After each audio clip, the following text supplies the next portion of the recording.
I'm Amy Cherry. This local news is a service of Flagler County's Toyota dealer, Beaver Toyota, here to wow ya.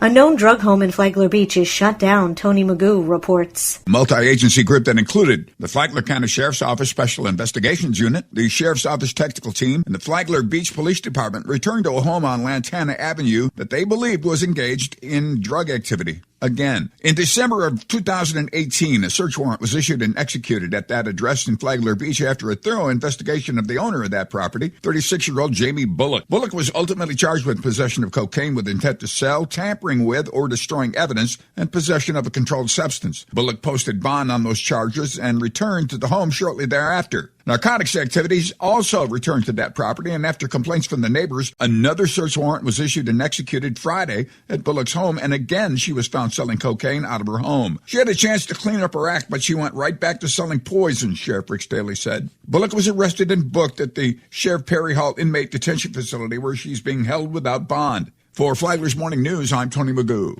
This portion of Flagler's Morning News brought to you by the Daytona Beach International Airport, Delta Airlines nonstop to Atlanta, and now nonstop service to New York City via American Airlines.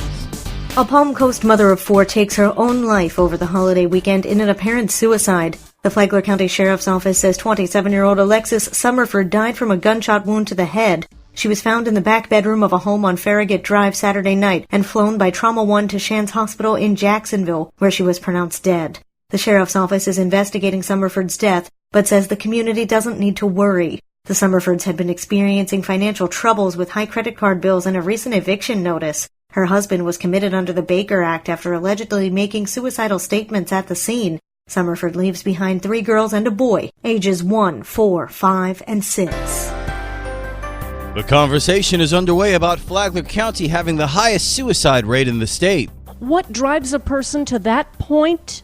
In many cases, it's unknown, but in Sandra Shank's case, she knew. Shank said she tried to kill herself when she was about 18 years old. She's a disabled veteran, now in her 50s.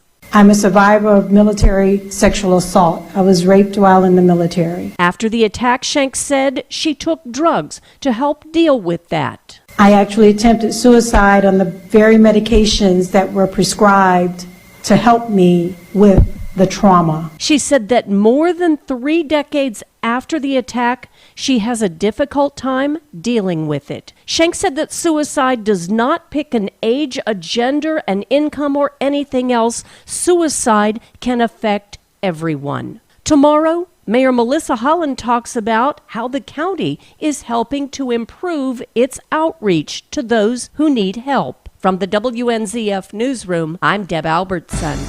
Palm Coast's mayor is very enthusiastic about a new apartment complex under construction. John Arking has the details. A groundbreaking ceremony was held last week for the 88-unit building off Bulldog Drive, called the Palms at Town Center. It will consist of 3 buildings and just over 9 acres of land and should be completed by next spring. Palm Coast Mayor Melissa Holland describes the development as a great opportunity for the future of our community. They had talked about how this is going to be a really great experience, but I really feel there's going to be a waiting list for this different project in our downtown town center. It's close enough proximity to our schools, our hospitals. We feel very strongly that there's a need for this range of apartments and rentals. And the product that they build, I would challenge any of our residents to go on HGT. The product is just a beautiful product. They'll have amenities like a swimming pool. I think they'll have pickleball courts back there. The Palms at Town Center was designed specifically as affordable and workforce housing and is the first residential project in the Palm Coast's Innovation District located within the Town Center area. From the WNZF Newsroom, I'm John Arkin.